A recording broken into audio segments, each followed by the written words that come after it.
Bela Máquina, canal de automobilismo do portal Terceiro Tempo, para dia de levantar poeira hoje aqui no nosso programa. Eu estou recebendo uma das mais conhecidas, experientes e brilhantes pilotos de rally, que é a Helena Deyama. Prazer em recebê-la, Helena. Legal, é muito prazer em estar aqui e poder falar um pouco desse esporte que eu tanto amo para vocês. Legal. Bom, quem tem acompanhado o Bela Máquina desde 2010, né, que a gente está fazendo aqui no site do nosso glorioso Milton Neves, sabe que a gente já trouxe muita gente do rally, o Guilherme Spinelli, o Giga, o famoso Giga, já veio 2 vezes aqui com a gente, a família Varela, o Reinaldo, o Gabriel, o Deco Muniz, que organiza competições, é navegador também, Lucas Moraes, o Ingo Hoffmann, né, que embora tenha tido uma carreira em Fórmula 1, Stock Car, grande vencedor, 12 títulos, também andou de rally, né, muito tempo e tal, e, enfim.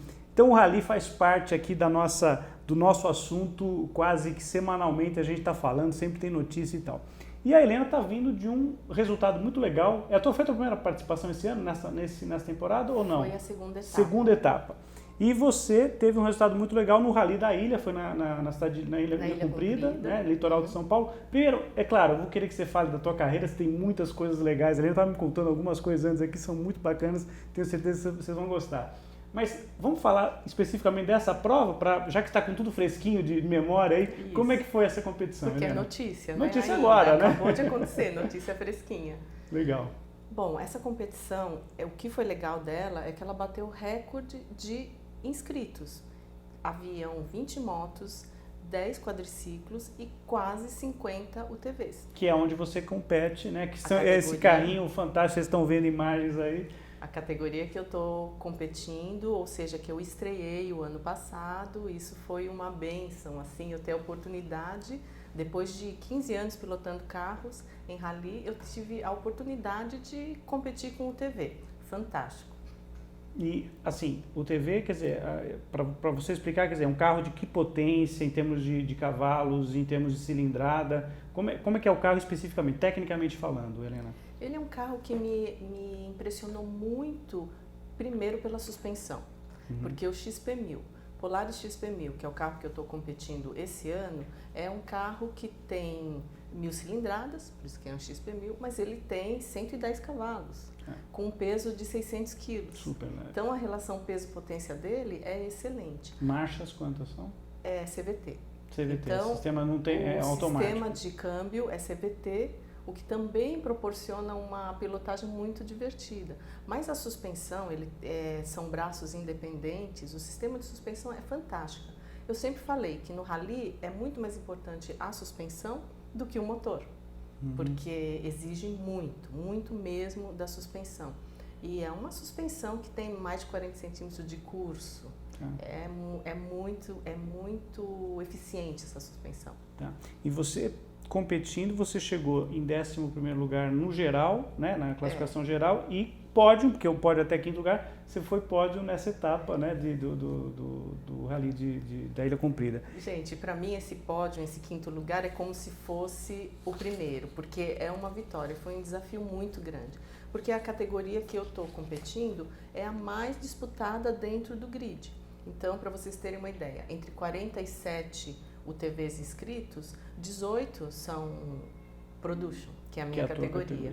Só para explicar, o Production são carros que não têm preparação, eles são carros quer dizer, sai de fábrica, exatamente o modelo que sai de fábrica. Isso, é o que vocês utilizam. Você não pode trocar o amortecedor, você não pode mexer no módulo, você não pode mexer no motor.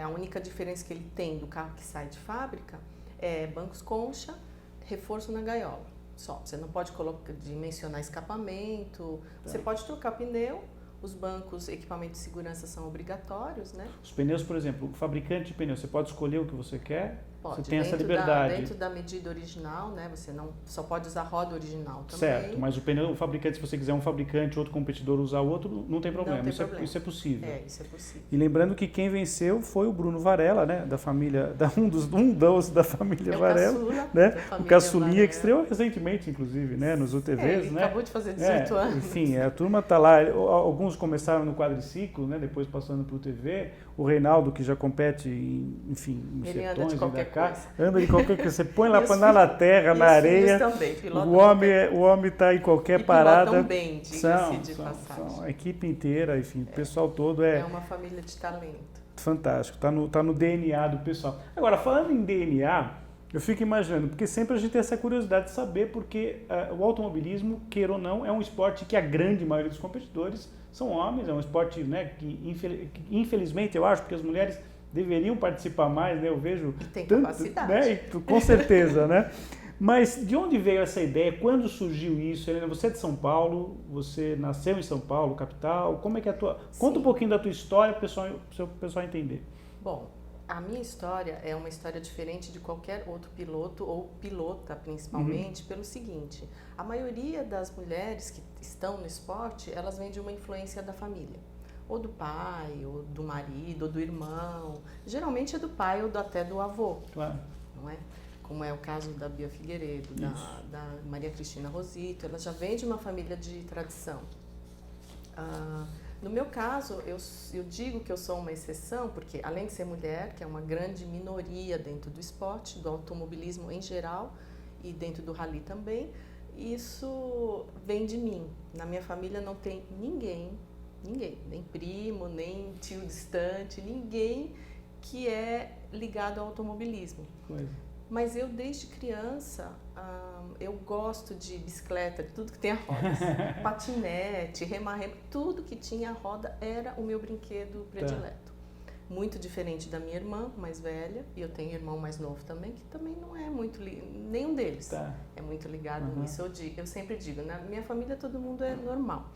Só eu que sempre quis ser diferente do pessoal. Eu gosto de rodas, e depois, né, isso criança, claro. Depois de um certo tempo, com 15 anos eu aprendi a andar de moto e queria uma moto de todo jeito, para desespero do meu pai. Imagina.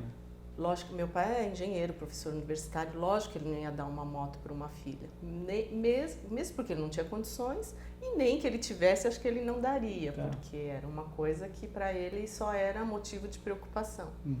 Mas não adiantou, porque com 17 anos eu comecei a trabalhar. Ele queria que eu entrasse na faculdade. E eu falei, não, eu vou trabalhar que eu só vou na faculdade de moto. Aí ele entrou em desespero. Mas fazer o quê, né? Eu estava fazendo pelos meus próprios meios. Sempre fui boa aluna e tal. Consegui, com 19 anos, comprar minha moto. Que moto foi a tua? Qual foi a tua primeira moto? Era uma moto de andar na terra já. Uma DT Yamaha, DT 125. Que eu tenho... Famosa, a DT 125 marcou época, né? Na história na época não... Era uma moto de segunda mão já, e não tinha condições de comprar uma moto nova. E na época não se fabricava ainda motos no Brasil, então ela é importada, japonesa. E eu tenho essa moto guardada. Que legal. Até hoje, porque faz parte da minha história, né? Foi a minha primeira conquista. Você conseguiu manter ela, então? Consegui. E ela faz sucesso, porque ela é originalzinha. E anda normal, de vez em quando você dá umas voltinhas com ela. Voltas curtas, né? Porque é uma moto bem velhinha. Mas eu ando com ela, tem de andar. Se deixar parar. Não pode. Quem tem carro antigo, o negócio é fazer girar, né? E depois eu vou chegar no meu primeiro Jeep, que também eu guardo. Também tem uma história, você guarda também. E aí você entrou na faculdade e ia para a faculdade de moto, é isso? Eu não sabia dirigir carro. E você fez que curso? Moto. Alguma coisa ligada à mecânica? Não, né? Eu sempre gostei de motos e de música e de artes. Então eu me formei em Belas Artes. Né? Fiz a faculdade de Belas Artes e já continuei trabalhando com arte, né? Até hoje trabalho com design gráfico. Você tem uma empresa nessa área de design gráfico? Um estúdio. Design gráfico. Então eu sou uma pessoa abençoada porque eu sempre fiz o que eu gosto, né? Fui atrás dos meus sonhos e continuo fazendo o que eu gosto. E essa moto foi como tudo começou, fazia minhas trilhas. Ia para a faculdade de moto e nos fins de semana fazia minhas trilhinhas de moto. E o teu pai já sabia que você ia fazer trilha já? Ou você fazia assim? Porque tem alguns pilotos que... o Nelson Piquet, por exemplo, corria escondido. O Nilo também tem umas histórias. Tem umas histórias, assim, de pegar um carro e ir lá para correr e tal. Não. Meus pais, eles sempre me apoiaram, né? E assim, eu nunca fui de esconder as coisas deles. Legal. Então, eu fazia minhas trilhas, lógico, que me machuquei muito e não tinha como esconder. Não dava, né? Chegava parecia arranhado. Tudo cheio de alguma fratura, alguma coisa mais séria? Nossa, você teve? Não, teve.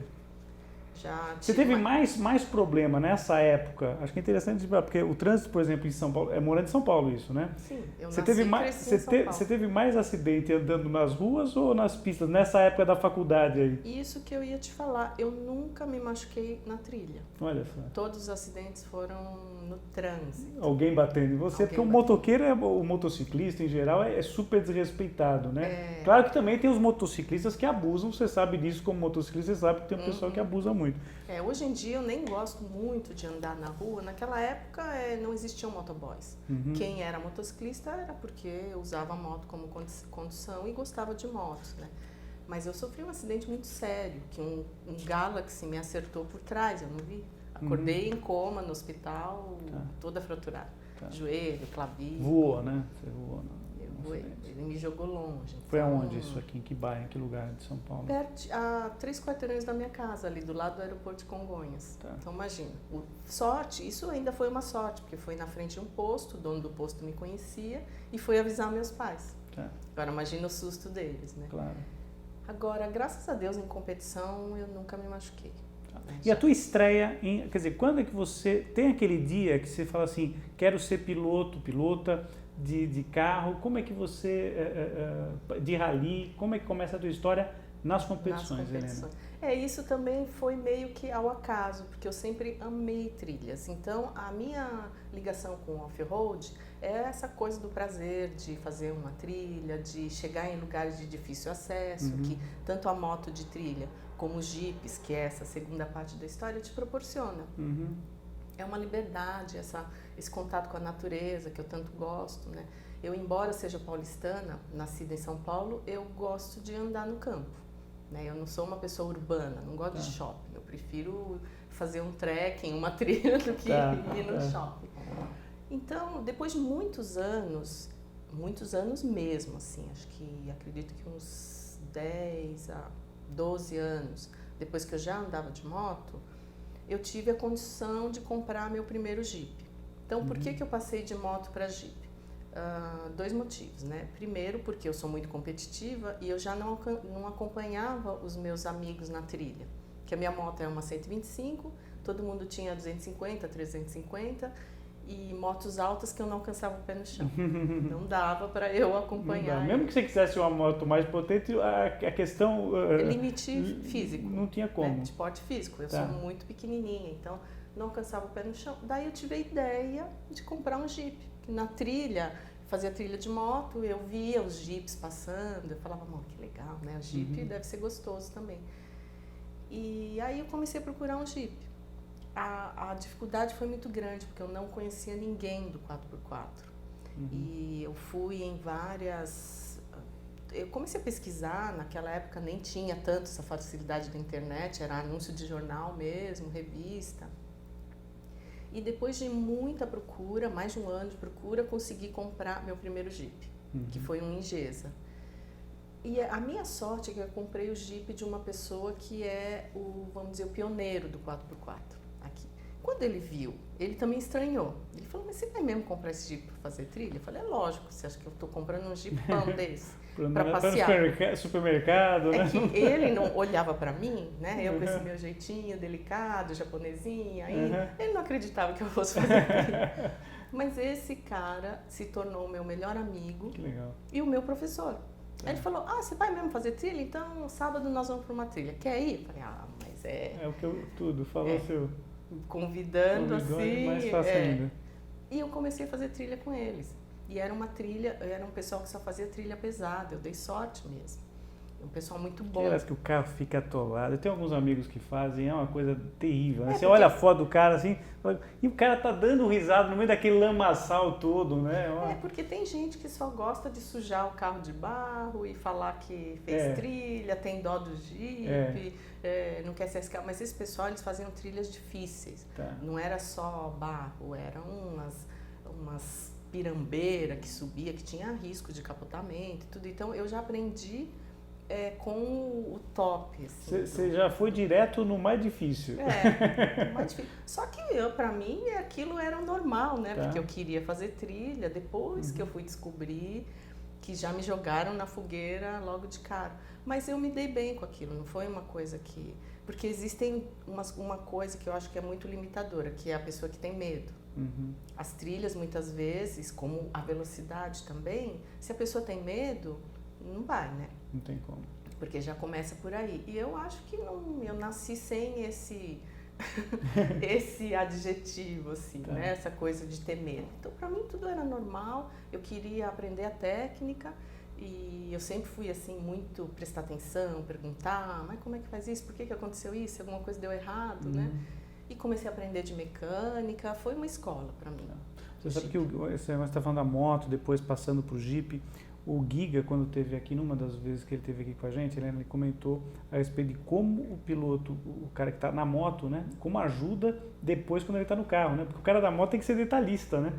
Fazer aquela trilhazinha direitinho. Quando ele vai para o carro, por isso que muitos caras da moto se deram muito bem no carro, por realmente conhecer. Quer dizer, foi uma escola mesmo para você passar da moto, depois para o Jeep e depois partir para as grandes competições, grandes eventos de rally, não só campeonatos, onde, aliás, essa moça que está aqui ao meu lado, 2005, tem o maior título da tua carreira, né, que você venceu o Campeonato Brasileiro de Rally Cross Country na categoria Super Production. A única, né, a primeira mulher a vencer, única até hoje, e única até hoje, que venceu um campeonato brasileiro completinho, com todas as etapas e tal. Porque existem campeonatos regionais, né? Tá. Mas eu sempre participei de campeonatos brasileiros, que vão pilotos do país inteiro, então a competitividade é mais alta. Tá. Dentro dessa, observando, quer dizer, essa tua trajetória, quando você chega a fazer a tua primeira competição, você primeiro disputa um campeonato ou uma prova mais longa? Como é que aparece o Rally dos Sertões, por exemplo, na tua vida? Então, o Rally dos Sertões foi uma evolução dessa história do Jeep. Tá. Então, quando eu comecei a fazer as trilhas, comecei a me dar bem nas trilhas, essa mesma turma, é uma turma lá da Zona Norte, da região da Serra da Cantareira. Uhum. Ótima, né? Para trilha por sinal, né? E eles, como eu falei, eles eram pioneiros e tal, eles falaram, Helene, você não quer correr um ride? Eu falei, eu nem sabia o que era isso. Assim, um ride, o que é? É uma prova de obstáculos, só para Jeep. É regularidade, mas é obstáculos. Eu falei, tô dentro, o que precisa? Nós vamos te arrumar um navegador e um instrumento de navegação. E aí, com um instrumento de navegação emprestado, o navegador, um dos amigos lá que eles arrumaram para mim, eu fui para meu primeiro rally, que foi um ride. E quando eu cheguei nesse rally, nunca me esqueço, ninguém me conhecia, né? Me viram lá, já achavam que eu ia atrapalhar. Porque no ride, a ordem de largada é por sorteio. Então, se você tiram lá um número e é sorteado. Se você largar atrás de uma pessoa ruim, você é prejudicado, porque a pessoa pode não conseguir cumprir a média horária, pode atolar. E você ter dificuldade para passar por ela. Ela pode atrapalhar, certo? Porque são trilhas, não dá para ultrapassar, não tem acostamento, é no meio do mato. Né? Então, eu nunca me esqueço disso, que todo mundo, os que largaram atrás de mim, por sorteio, estavam preocupados achando que eu ia atrapalhá-los, sabe? Que eu não ia conseguir chegar no fim, que eu ia encarrilhar. Bom, final da história, eu ganhei o ride. Ai, cara. A primeira prova, enfrentei o preconceito, mas assim, os caras na cara do, mas essa mulher vai largar na minha frente, e eu fui lá e ganhei. Pronto, aí já quebrou o gelo, né? Aí eu falei, nossa, acho que eu dou para esse negócio aí. E não parei mais. Fiz Copa Sudeste também é como se fosse um campeonato nacional de ride, né? É rally de regularidade. Então comecei assim, na regularidade, o que me deu assim muita prática na coisa de transpor obstáculos, existem trechos mais rápidos, você tende a acelerar um pouco mais. E nisso eu conheci algumas pessoas que iam correr o Rally dos Sertões. Que o Rally dos Sertões, ele nasceu como um rally só para moto, é como um Enduro da Independência, por exemplo, só para moto. Em 1900 se não me engano, 96 ou 97. Acho que é 96. Que começaram os carros. Entraram os primeiros carros, quer dizer, primeiro Rally dos Sertões correram 5 carros, 100 motos e 5 carros. Hoje é mais ou menos isso que corre de caminhões, né? São poucos caminhões, né? Caminhões. Hoje acho que tem 1 ou 2. E um desses 5 era um amigo meu. Eu fui, acompanhei a largada, acompanhei por por notícia, assim, os Sertões, e aquilo virou meu objetivo. Falei, você queria fazer? Eu quero correr um Rally dos Sertões. Tá. Demorou um pouco, mas em 1999, eu consegui. Consegui com o apoio da Troller, que me facilitou a compra de um carro. Conseguiram um patrocinador para mim, que foi o Beach Park, que a Troller é do Ceará. Sim. E um dos donos da Troller já casou. Amigo lá, Legal. dono do Beach Park. Então, consegui uma ajuda lá. Agora, você nunca tinha guiado o Troller antes foi a tua primeira experiência? Olha, você vai guiar esse carro. Eu tinha um Ingesa até então. Sim, mas o Troller era um porte menor do que o Ingesa. Menor e mais rápido. O meu Troller, que foi um dos primeiros, tinha motor a gasolina AP2000. Tá. Mas era um carro que é a mecânica Volkswagen, né? Isso. E dava para fazer o Rally dos Sertões, não dava para fazer de Ingesa o Rally dos Sertões. Então, eu consegui o carro que eu capaz de correr o Rally dos Sertões e consegui o apoio da fábrica, consegui um patrocinador e fui para o meu primeiro Sertões. E a escolha do navegador? Porque quando a gente fala de Rally, agora, por exemplo, você está correndo de um TV, não tem navegador, né? Mas a escolha do navegador é muito importante. Eu falo muito isso quando o Giga veio aqui, os outros pilotos do Rally vieram aqui. A gente sempre fala muito, né? O quanto é importante você ter um navegador, que é o homem que vai te dar ali, ou o homem, a mulher, enfim, a pessoa que está ao teu lado, que vai te dar orientação para onde você seguir. Nesse primeiro Rally, você escolheu, como é que foi a tua escolha para o navegador? E você lembra exatamente qual trecho? Porque, por exemplo, nós tivemos em 2013 com a Helena, vamos até mostrar umas fotos lá, da ocasião em que a gente esteve lá em Goiânia acompanhando o Rally dos Sertões, e fazendo prólogo ali lá no circuito em frente ao shopping lá em Goiânia, né? No Shopping Flamboyant. Eles montaram muito bacana lá, aquela parte toda. E essa coisa do navegador é importante, né? Quer dizer, como é que foi a tua escolha? E você lembra o trecho do teu primeiro Rally, onde foi? Lembro bem. Porque esse 2013, por exemplo, começou em Goiânia e terminou em Goiânia. Nem sempre é assim, né? Às vezes começa numa cidade, termina em outra e tal. Se não me engano, essa foi a única vez que foi um laço, né? Que sai de um lugar e faz o laço e volta. Mas o meu primeiro Sertões saiu de São Paulo. A largada foi uma largada promocional. Foi no Pacaembu, no estádio do Pacaembu. Nós deslocamos até Franca, no sul de Minas. Franca. Eu não sei se é esse nome da cidade, acho que não é Franca. Franca é interior de São Paulo, né? Não, é no sul de Minas, é a entrada para a Serra da Canastra. Tá. Me fugiu o nome da cidade agora. E a minha navegadora é a mesma que navegava nos raids para mim.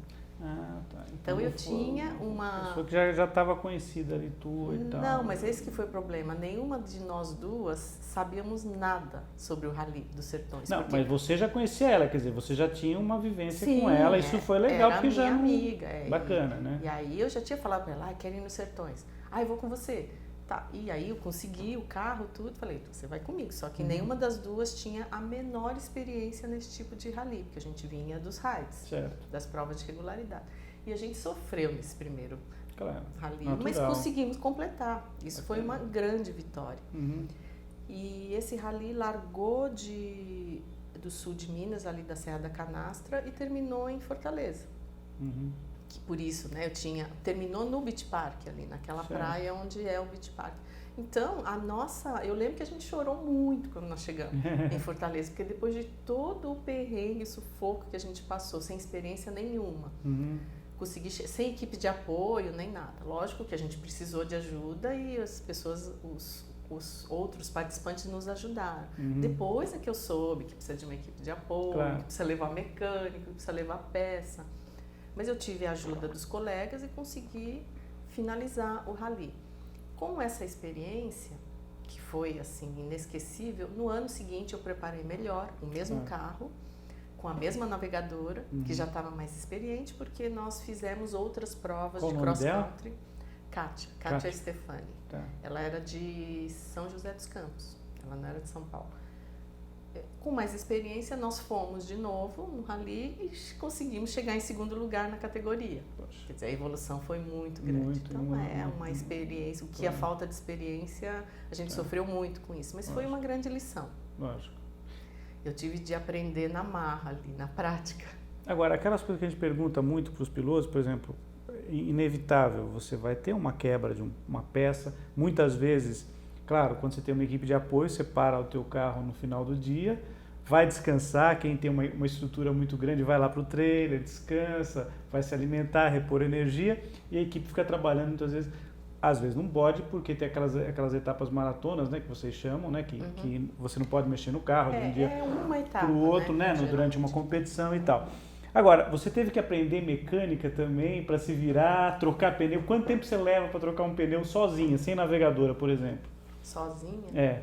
O TV pode furar o pneu, obviamente. Você está lá no meio da coisa, você vai ter que levantar. Em média, quanto tempo você gasta? O TV ainda eu não fiz o teste, porque o teste tem de ser vai e cronometra, né? Mas de carro, eu já tinha uma certa prática de fazer isso. Comprei um macaco hidráulico bom, né? E já tinha o lugar certo, porque o grande problema é esse, colocar o macaco no lugar certo, levantar o macaco. E no caso de nós mulheres que temos pouca força, soltar a porca, porque elas estão quentes, estão dilatadas, é muito difícil. Então eu tinha já tudo certo, uma alavanca para deixar comprida, eu tenho a técnica de subir em cima e dar uns pulinhos, né? No braço não dá, não tenho força. Eu desenvolvi toda uma técnica aí e em menos de 3 minutos eu conseguia trocar. Olha que bacana. E você teve esse teu primeiro... dos Rallys dos Sertões, você participou de quantos até hoje? 14. Você vai para esse agora de 2015, está buscando patrocínio ainda, está na luta. Eu até aproveito a deixa aqui. Eu ainda não tenho patrocinador. Estou na busca porque é uma coisa que o Rally dos Sertões você precisa de um patrocínio. Claro, para ter uma estrutura, muito alto, né? Então eu tenho tudo. Tenho carro, tenho equipe, falta só o patrocinador. No finalzinho a Helena vai deixar todos os contatos dela. Eu tenho certeza que o pessoal que está assistindo, enfim, tomara que... Porque é muito legal, né? Você ter alguém que vai levantar o nome da tua empresa, né? Vai estampar lá no carro e vai atrair, né? Porque a mulher, ela tem essa vantagem. No meio de tantos homens, chama atenção, né? Sim, acaba aparecendo mais, né? Com certeza, gente, mesmo que não ganha corrida, não, o pessoal fica de olho. Isso acontece em todos. Você falou agora há pouco da Rosito, né? Tem a Débora na Truck também.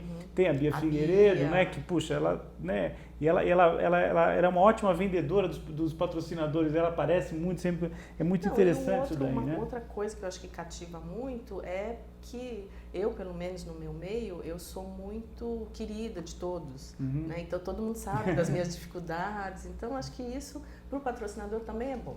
Patrocinar um piloto que todo mundo gosta. Claro. Não, a simpatia da Helena cativou até um príncipe, sabiam dessa história?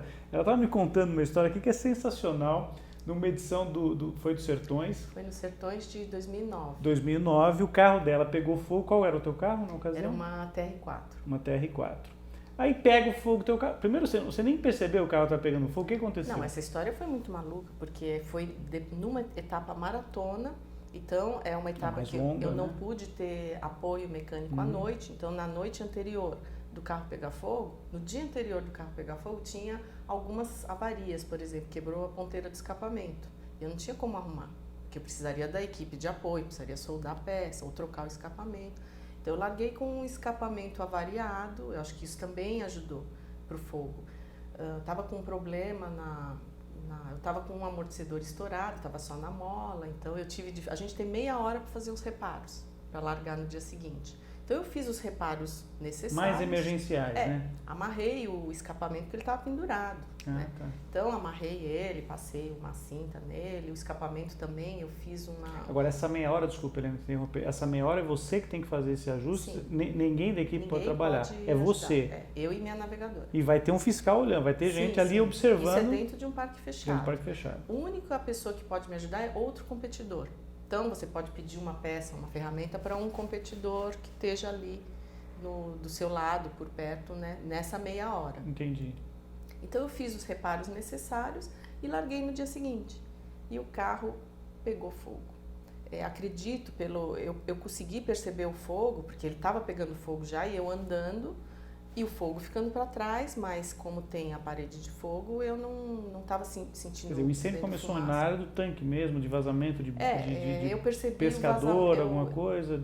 Talvez, o que eu acredito, não tem como saber. Porque o motor está na frente, né? Sim, mas o tanque tá original é embaixo do carro. Tá. E o tanque reserva, que a gente tem um tanque reserva, para ter maior autonomia, estava em cima, dentro do carro. Certo. Né?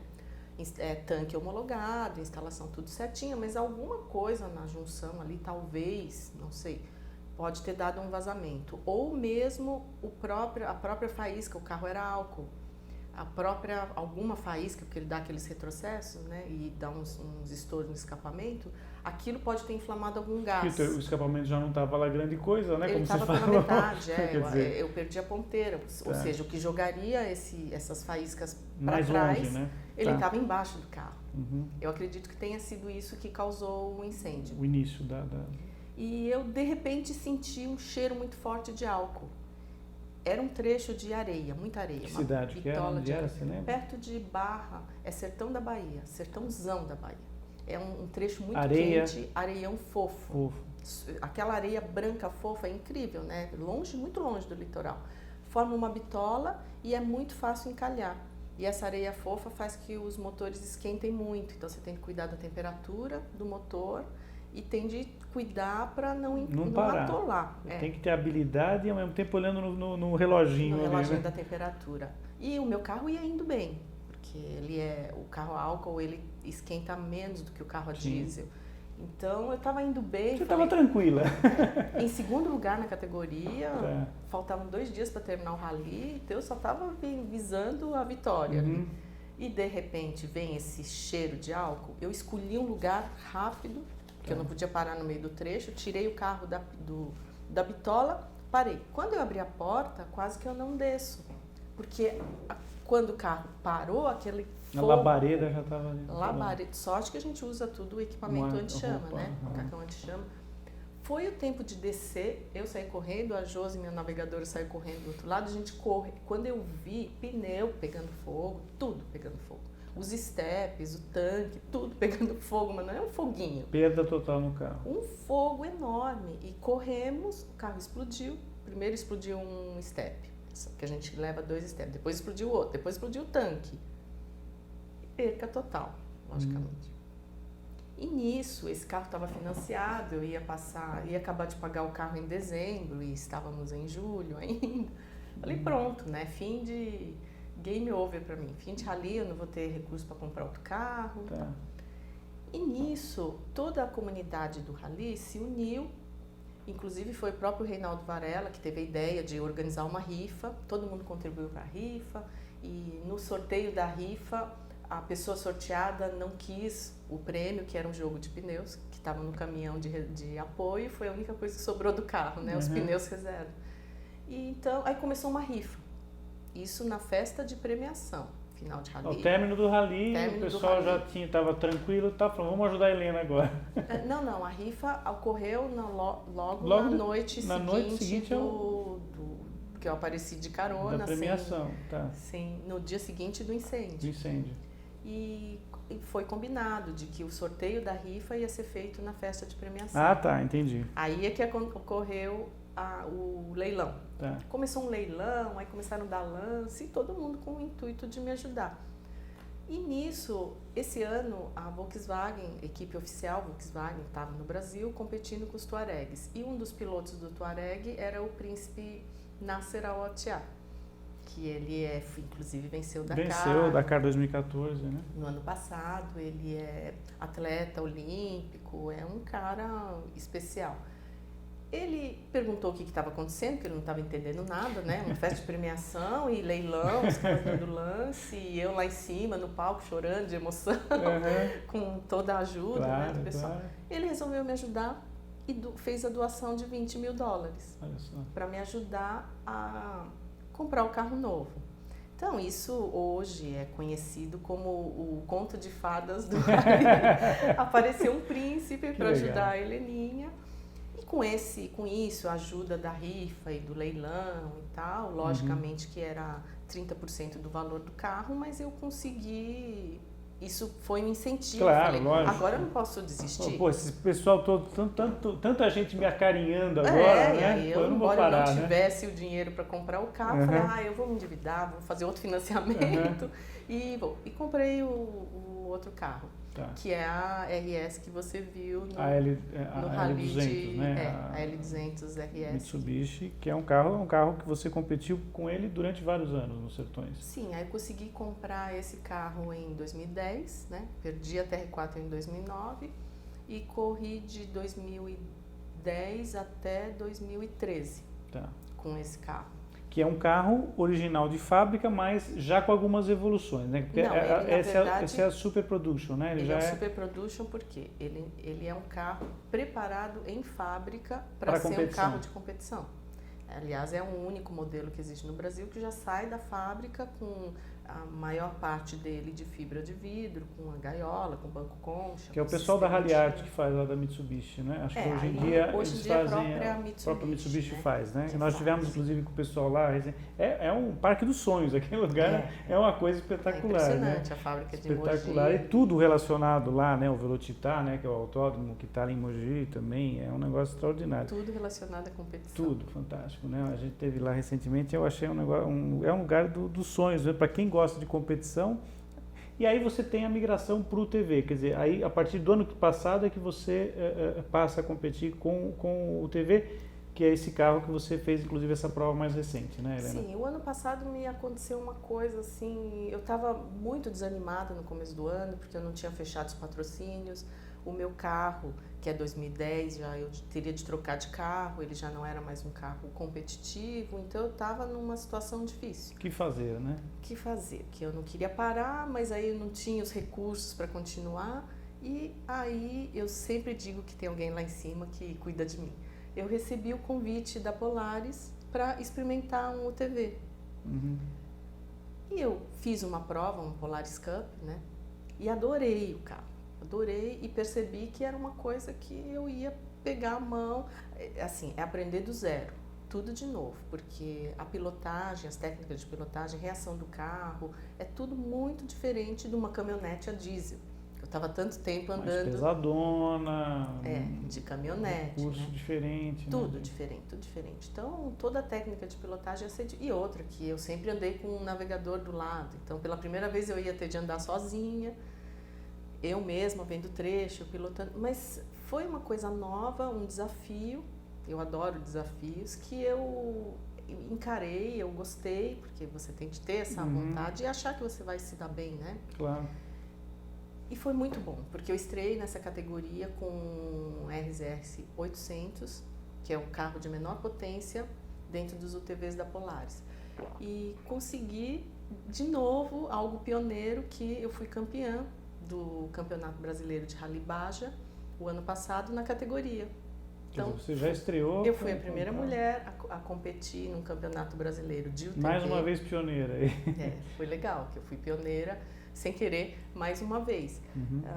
Eu fui a primeira mulher a competir num Baja de UTV e fui a primeira mulher a vencer um campeonato de UTV. Eu já tinha o título nos carros e o ano passado eu consegui. É gasolina esse motor que você utiliza? Sim.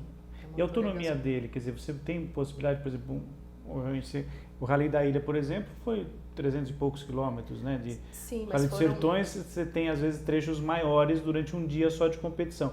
A autonomia dele é suficiente? Vocês têm que mudar alguma coisa? O carro original são 120 quilômetros.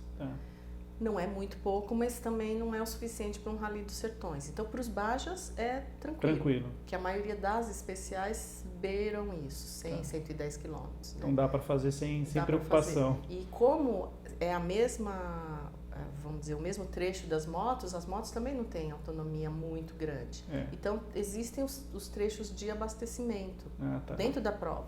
Então, o Rally mais longo tem o trecho de abastecimento dentro da prova, sua equipe está lá, te abastece e você continua. Agora, para o cross country, que é o Rally dos Sertões faz parte, aí tem de fazer uma preparação diferente. Tem de colocar um tanque maior para poder segurar. Que é o mesmo caso na TR4, também precisou. A minha RS também tinha um tanque reserva, porque é um tipo de prova, um tipo de rally que exige uma autonomia maior. Agora, paralelamente, a gente vai se aproximando do final, Helena, mas eu queria saber, paralelamente à atividade de piloto, né, ou pilota, tem gente que fala piloto, pilota, enfim, você também é instrutora, você também participa de programas de instrutor, como instrutora de pilotos e tal. É difícil você, por exemplo, se uma pessoa chega, independente de ser homem ou mulher, né, mas que tem esse espírito, que gosta e tal, o que é mais difícil para você tentar passar de conhecimento, o que é mais difícil uma pessoa pegar numa prova off-road, por exemplo? Eu acho que isso depende muito de pessoa para pessoa. Claro. Como você falou, independente de ser homem ou mulher, depende muito de pessoas. O que geralmente acontece, a maior dificuldade, é que a pessoa já chega com muitos vícios. Ele acha, todo motorista, né, que quer ser um piloto, ele acha que sabe tudo. O Ingo falou isso daqui porque ele faz instrução com o pessoal da Mitsubishi, ele falou que exatamente ele passa por esse problema também. Não, aí quem me introduziu nessa profissão de instrutora foi o Ingo. Ele me conheceu dentro do Rally, ele estava precisando de instrutores para o programa Driver Training, que ele dirigia, né? Na época na BMW. Sim. Ele estava precisando de instrutores, ele tinha muita dificuldade de conseguir instrutores, porque o cara que pilota muito bem, necessariamente, pode não saber passar conhecimento para os outros. Às vezes é difícil, né? E precisava ser piloto profissional para ser instrutor, lá na BMW. Então, ele me conheceu e me convidou para ser instrutora. Então, foi ele que me introduziu. E eu me dei muito bem com isso, porque eu tenho uma facilidade de perceber a dificuldade da pessoa, eu tenho jeito para falar com a pessoa, eu tenho paciência, que é uma coisa que... Fundamental. Nem todos os professores têm, nem todos os pilotos não têm. Né? Paciência. E eu me dei muito bem nessa área de instrução. E lógico que o Ingo já tinha me avisado, Helena, você vai enfrentar um problema que os outros instrutores não têm. Já sei, é o fato de eu ser mulher. Porque se eles já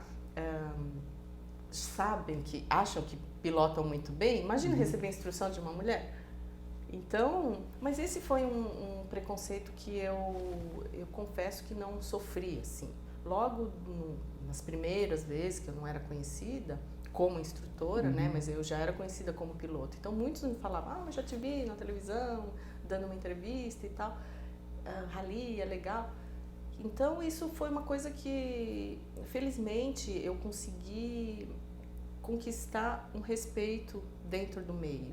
Então, as pessoas gostavam muito de ter o curso comigo. Tá. Então, por exemplo, às vezes vinha um aluno que teve curso comigo e falava, nossa, o curso foi excelente, eu vou trazer minha esposa, minha filha, mas eu quero que a instrutora seja você. Quer dizer, isso para um instrutor é super gratificante, né? Então foi muito legal. E as mulheres foram as que tiveram menos dificuldade em aprender. Por quê? Elas já chegam, será que eu vou conseguir? Então elas já chegam assim, com receio. Tá. E eu vou passando confiança para elas e elas não têm aquilo que os homens têm de acharem que sabe tudo. Elas têm mais humildade. Tá. Então aprendem mais fácil. Interessante, né? Isso é uma coisa que em 10 anos que eu trabalho como instrutora, eu percebi.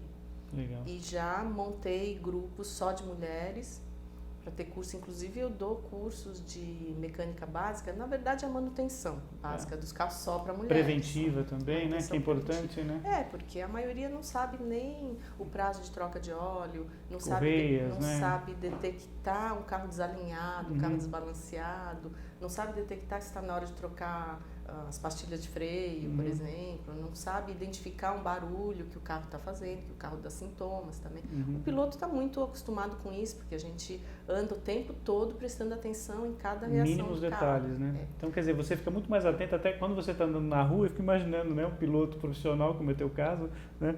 Tá andando na rua, ouvi um barulhinho ali, opa, já vou no meu mecânico e tal, vou levar, porque eu sei o que está acontecendo, né? Eu já sempre chego com o diagnóstico, posso não acertar 100%, mas eu já tenho, olha, eu acho que está acontecendo isso, verifica isso para mim. E isso é uma coisa que eu tenho procurado passar para outras mulheres. Legal. E hoje as mulheres fazem parte da... A Goodyear me patrocinou por 7 anos seguidos e eu desenvolvi esse programa com eles.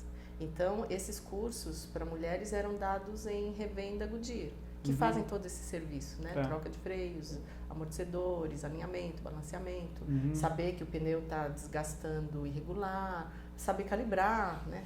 A maioria das pessoas esquece. Cambagem do carro, que é importante também, né? A maioria das pessoas esquece até de calibrar o pneu, coisas muito básicas. Então, precisa? Com o meu patrocinador, eu desenvolvi isso, que é um serviço de utilidade pública. Claro, lógico. E não só o desempenho do carro, até a economia de combustível, né? Se você tiver com pneu murcho, vai gastar mais combustível, combustível o rendimento e pneu o próprio pneu, quer dizer, porque vai demorar mais para arrastar, quer dizer, obviamente o carro vai ficar mais lerdo. Helena, nós vamos chegando ao final do programa. No finalzinho, na última parte, a gente faz um stop and go, perguntas de bate e pronto, para você me responder. Mas antes eu queria deixar, agora sim, o convite para você falar primeiro quem te patrocina, quem te apoia, porque a gente sabe o quanto é difícil fazer automobilismo no Brasil. A gente recebe os pilotos aqui e a gente precisa abraçar essa causa, porque fazer automobilismo não é fácil, então fica à vontade para deixar os teus agradecimentos a quem te apoia e convidar pessoas que queiram apoiar também, deixando teus canais de comunicação, Facebook, Instagram, Twitter, enfim, e-mail. Muito legal. Eu primeiro quero agradecer muito a Polaris, que é meu patrocinador principal, foi uma fábrica que acreditou em mim, me forneceu a oportunidade de ingressar no Rally Baja com o UTVs. Então, se não fosse eles, eu não estaria aqui hoje contando essa minha estreia nos UTVs e não teria sido novamente campeã o ano passado, né? E um agradecimento muito importante também para a Biorritmo, que é a academia onde eu treino. Um piloto de rally é muito importante, não só de rally, como todos os pilotos, é muito importante o preparo físico. Principalmente para mim, que sou mulher, sou muito pequena, eu tenho uma estrutura física frágil.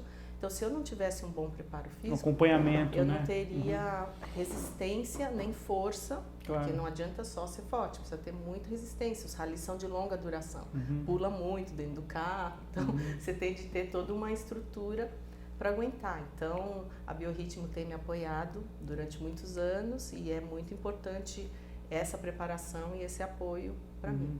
E a minha equipe que me acompanha há tanto tempo, a Brasil Off-Road, o meu mecânico, Erlei, que é super companheiro, e todos os meus amigos do Rally, que sempre que eu preciso, eles estão me dando uma força. E fica aqui o meu convite ou até um apelo para os patrocinadores interessados que me apoiem também, porque eu estou desde o ano passado com muitas dificuldades de recursos financeiros de patrocinador. Eu sei que essa crise toda, isso que o país passa, infelizmente, também está prejudicando o automobilismo. Lógico. Não sou só eu, muitos pilotos bons estão com dificuldade de ter patrocínio, mas eu aqui já até falo, agora eu estou correndo uma categoria UTVs, que o gasto é um pouco menor que o dos carros. Então, por menor que seja o patrocínio, vai ser uma grande ajuda. Tem espaço no TV lá para colocar nomes de empresa? Tem. Dá para arrumar um cantinho, no macacão, no capacete nos ali. Nos uniformes, que eu sempre ando por aí, com o uniforme levando o nome dos patrocinadores. Não, e no momento de crise, né, Helena, se a empresa também não investe, ela não vende, né? Então ela precisa continuar aparecendo, continuar mostrando a sua marca, né, para aparecer. E é uma coisa que, assim, para os amantes do automobilismo, simpatiza muito. Claro. É uma coisa de fidelização de marca, né? Então, tal marca apoia a Helena, que está há tanto tempo no Rally. Claro. Então... Causa uma simpatia à marca, né, que tá patrocinando. É bacana. Helena, vamos fazer o stop and go, então? Qual foi aquele dia que você fala assim, puxa, hoje eu fiz o meu melhor, hoje foi o grande dia, hoje eu pilotei como nunca, foi o meu grande dia. Qual foi esse dia, Helena? Primeiro que te vem à cabeça. Olha, o primeiro que vem à minha cabeça é o último, ou seja, sábado. Vamos trabalhar com a memória recente, né? Porque nesse rally da ilha, depois do trecho especial, que é o trecho cronometrado, tem um Super Prime. A maioria dos rallies tem um Super Prime. O Super Prime vale tempo, também é cronometrado, vence quem fizer o menor tempo, mas é uma oportunidade para promover o rally. Porque é sempre montado num circuito que tem público. Certo. Que a grande dificuldade do rally é que o público não consegue ver. A gente larga e vai lá para o meio do mato. Se embrenha lá e não tem como achar. O público não sabe onde vocês andam. Por isso que é legal o teu prólogo, o teu Super Prime. O Super Prime é muito interessante por causa disso, porque é uma divulgação do rally. E esse ano, o Rally da Ilha, o Super Prime foi numa pista de motocross, que proporciona um espetáculo, porque tem saltos e tal. Só que não é uma pista que não é feita para UTVs. Então, as motos dão um show, porque elas saltam, mas uma pista de motocross, cheio de mesa, para dar salto. E eu falei, eu tenho de caprichar, né, nesse Super Prime, porque tá todo mundo vendo, eu era o 7º UTV a largar ali. E eu vi que todo mundo começou a fazer e contornando, falei, mas ninguém vai saltar aí, dar um showzinho para essa galera, levantar a galera. Aí eu resolvi caprichar. E eu fiz, modéstia à parte, um Super Prime muito caprichado, emendei umas mesas, saltei, botei meu TV no ar, que nem fosse uma moto. Isso é um pouco arriscado, confesso, porque a moto, ela salta, você puxa o guidão e ela cai com a roda traseira no chão. O TV, você tem o risco de cair de bico. O carro também. De você, tá aqui a mesa, você salta, o peso tá mais na frente, ele faz isso, se cair de bico, sai capotando. Inclusive, houve uma capotagem nesse Super Prime. Mas os meus saltos, graças a Deus, foram lindos, né? Saltou, caiu retinho. Na memória recente, esse foi um grande dia, então. Esse foi um grande dia. Legal. Helena, um lugar que, por exemplo, claro, os competidores estão lá, por exemplo, Sertões, vamos dizer, né? Você está lá a mais de 100 por hora num trecho cronometrado, que você precisa rapidez, etc e tal, não dá para você ver, mas você fala, pô, que lugar bonito e tal. Tem algum lugar que você gostaria de voltar como turista, assim, de algum dos lugares do Brasil que você foi como competidor? Vamos lá. Tem dois que aconteceu justamente isso. Eu passei pela primeira vez no Rally dos Sertões, só que, como você mesmo disse, não dá para você ver muito. Pode mirar, né? O Rally é assim, você tem de olhar para o trecho, porque uma pedra, um buraco pode te tirar da corrida. Então, olho no trecho. Mas tem dois lugares que eu voltei, fiz questão de voltar no mesmo ano, no fim do ano, nas férias, para conhecer, que é o deserto do Jalapão. Esse lugar, gente, para quem não conhece, é um lugar mágico. E para você fazer um off-road, é muito legal porque ele chama deserto do Jalapão, não pela falta de água, porque tem muita água lá, inclusive há umas cachoeiras lindas, umas corredeiras. Imagens de lá são espetaculares. Mas é deserto pela pouca gente que tem, vamos dizer que você anda 300 km sem baixíssima densidade demográfica, exatamente, né? Você é capaz de andar 300 km sem ver uma pessoinha no meio daquele lugar maravilhoso. Eu lembro que a Helena, quando eu gravei uma entrevista com a Helena lá em 2013, e ela falou assim para mim que ela era amiga do Jalapão. Eu não me esqueço disso. Sim, porque sabe por quê? As pessoas têm medo. O trecho mais temido do Rally dos Sertões é o Jalapão. É o Jalapão. Porque são quilômetros especiais grandes, é muito quente ali, trechos muito desafiadores, e eu sempre me dei bem, por isso que eu falo que E o outro lugar? Sou amiga que do você Jalapão. voltou, que você achou encantador, que você voltou além do Jalapão? Os Lençóis Maranhenses. Ah, tá. Isso é espetacular. Gente, também, nós largamos um rally lá, passando pelas dunas dos Lençóis Maranhenses, que também é um trecho muito difícil. Nós aqui no Brasil, no Sudeste, o pessoal do Nordeste, do Ceará principalmente, está muito acostumado a andar em areia, em duna. Mas nós do Sul, Sudeste, não temos essa oportunidade, né? Mas eu tive umas aulinhas de andar na areia com um piloto cearense. Tá vendo como os pilotos sempre me ensinam muita coisa? E aprendi a andar bem na areia. Fantástico. Aquela especial, assim, inesquecível, acho que foi em 2003, se eu não me engano, 2002 ou 2003, foi uma coisa inesquecível que no mesmo ano voltei para passar as minhas férias lá. Que bacana. Helena Deyama, muito obrigado pela tua participação hoje aqui no Bela Máquina. Foi um prazer muito grande ter você aqui com a gente. E obrigada por promover o Imagina, nós precisamos de vocês. Vocês encantam a gente aqui no site, no Terceiro Tempo. Tem sido um prazer muito grande falar com os pilotos, com as mulheres. Já vieram outras mulheres aqui. Já tive com a Bia Figueiredo, nós falamos tanto dela. Já veio da moto a Sabrina Paiuta, né, piloto de moto que anda de moto não em pista, né, não em moto velocidade, compete aí com moto de 1000 cilindradas, Então o canal está sempre aberto, as portas aqui do Terceiro Tempo vão estar sempre abertas quando você tiver notícias, novidades. Fica o recado aí para o pessoal que precisa, que quer apoiar uma competidora que tem talento, tem capacidade, tem uma história no automobilismo, não está chegando agora, não, ela tem uma história no automobilismo. Então fica aí esse convite. E outro convite que eu passo para vocês darem uma olhadinha na sessão que fim levou do portal Terceiro Tempo. Já que a gente falou de rally hoje, então vamos escolher um piloto de rally. Vamos pegar o Guilherme Spinelli, o Giga, tem uma página no portal Terceiro Tempo, o Giga tem uma página, o Igor Hoffman também tem. Então, dá uma olhadinha na página do Giga, tem muitas fotos dele na época no Rally dos Sertões, Dakar, em grandes competições. Então a dica de hoje é para você dar uma olhadinha na página do Giga, lá na sessão que fim levou do portal Terceiro Tempo do Milton Neves. É isso aí. O Bela Máquina de hoje fica por aqui, depois desse papo muito legal que a gente teve com a Helena Deyama. Na semana que vem a gente está de volta. Um grande abraço. Tchau.